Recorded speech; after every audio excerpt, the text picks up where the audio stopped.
The number you're about to hear isn't the GDP of a country. It isn't a military contract. It isn't a corporate merger, a central bank intervention, or a national budget.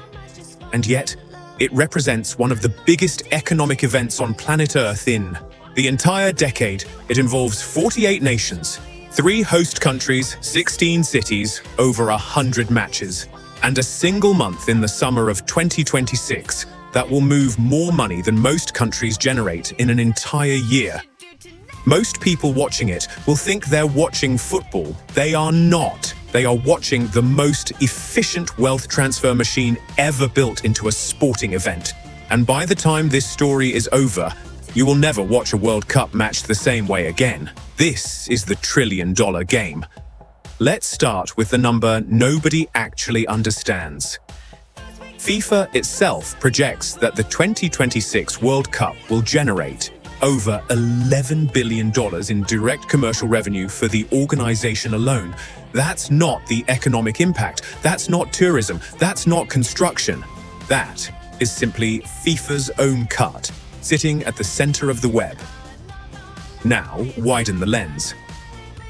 Independent economic estimates suggest the total economic activity generated by the tournament across the United States, Canada, and Mexico will land somewhere between $40 and $100 billion, depending on how aggressively you count indirect spending. Stadium renovations alone have already cost host cities over $600 million combined before a single ticket has been sold.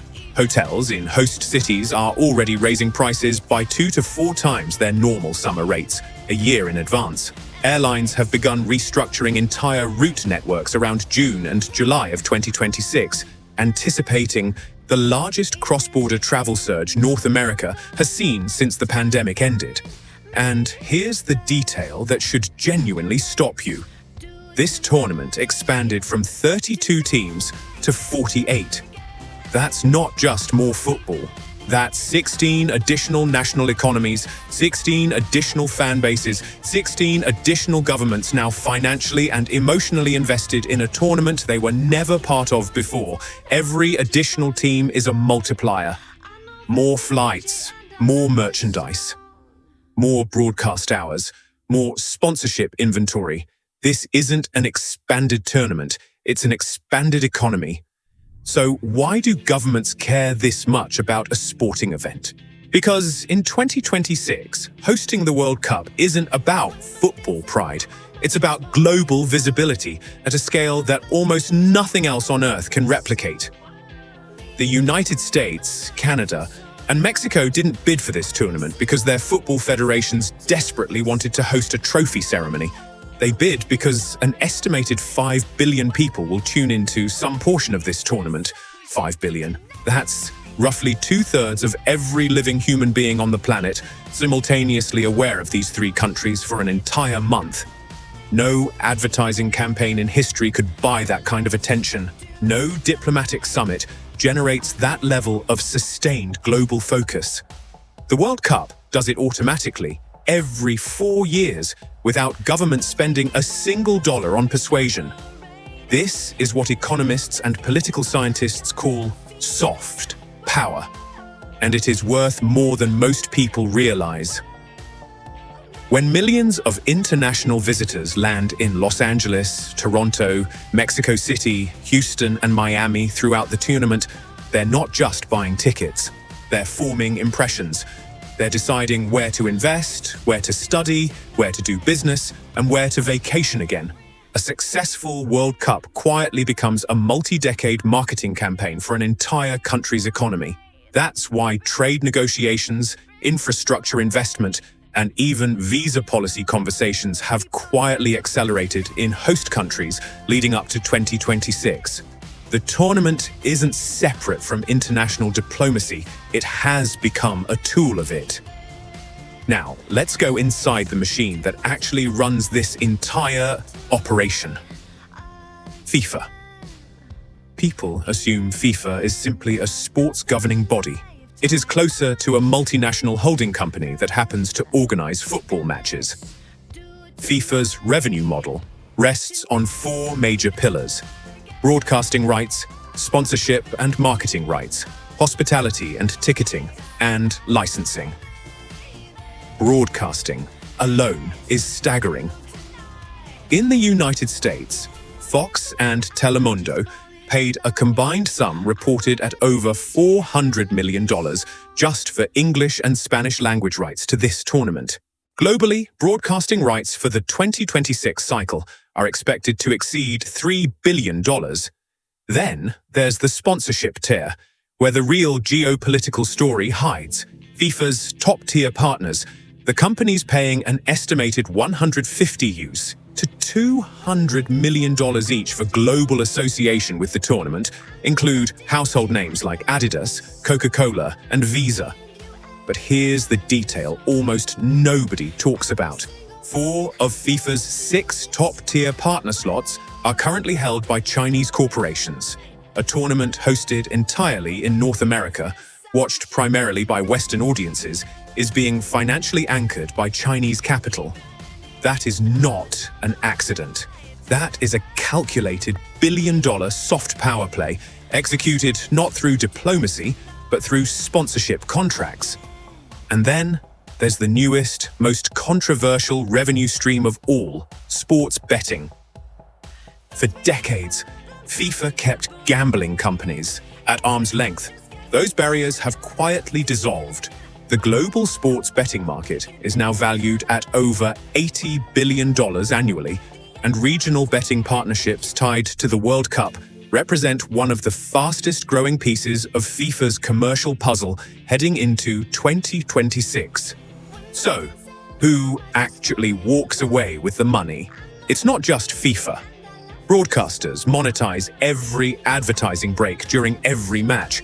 Sponsors convert global attention into long-term brand loyalty worth far more than their sponsorship fee. Betting platforms harvest an entirely new customer base in a single month.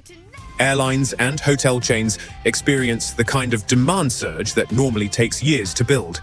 And technology companies, particularly cloud and AI providers, are quietly becoming some of the most important players in the entire ecosystem. Amazon Web Services, for example, holds infrastructure partnership rights for the tournament, deploying real-time AI systems capable of generating personalized highlight packages translated into dozens of languages within 90 seconds of a goal being scored. That's not a football innovation. That's a preview of how every major live event on Earth will be broadcast within the next decade. The fans cheering in the stadium are the visible economy. The infrastructure being built behind the scenes is the invisible one.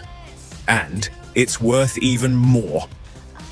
Tourism boards across all 3 host nations are projecting hundreds of thousands of new jobs created specifically around the tournament, from hospitality and transportation to security and construction. Real estate near host stadiums has already begun appreciating in value years ahead of kickoff as investors anticipate increased foot traffic and long-term commercial interest. Local businesses near host cities, restaurants, bars, retail shops are preparing for what many are calling their most profitable summer in over a decade. Advertising spend tied to the tournament is expected to surpass anything seen during a single Super Bowl, stretched out instead across an entire month, across dozens of cities, across 3 countries simultaneously. This is the part of the World Cup economy that never makes the highlight reel, but quietly reshapes local economies for years after the final whistle blows. But here's where the story gets uncomfortable. Not every host city profits the way it expects to.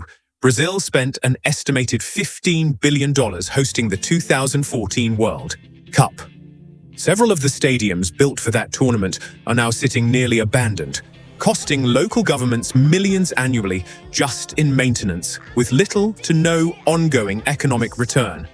Qatar spent an estimated $220 billion preparing for the 2022 World Cup, a number so large it exceeds the combined cost of every previous World Cup in history. Most economists agree that number can never be recovered through tourism or ticket revenue alone. The investment wasn't really about returns, it was about influence. This pattern raises an uncomfortable question for 2026. Will the United States, Canada, and Mexico see genuine long-term economic returns from this investment? Or will some host cities be left holding underused stadiums and inflated infrastructure costs long after the global spotlight moves elsewhere? Economists studying previous tournaments consistently find the same pattern. The benefits are real, but they are heavily front-loaded. The costs, especially infrastructure debt, often linger for over a decade. Inflation is another quiet risk. Hotel prices, rental costs, and local services in host cities tend to spike sharply during the tournament, and in some cases, prices never fully return to their previous baseline once visitor expectations are reset. Add political controversy into the mix. Visa policy disputes, border security debates, labor conditions at construction sites, protests against public spending priorities. Every previous World Cup host has faced its own version of these tensions, and 2026 will not be the exception. So here's the trillion-dollar question. Is the World Cup really about football? Or is football simply the most emotionally powerful vehicle ever discovered for moving one of the largest, most complex economic ecosystems on the planet? $11 billion in direct FIFA revenue, tens of billions more in tourism, infrastructure, and consumer spending, sponsorship empires built across continents, betting markets opening at unprecedented scale, artificial intelligence quietly rewriting how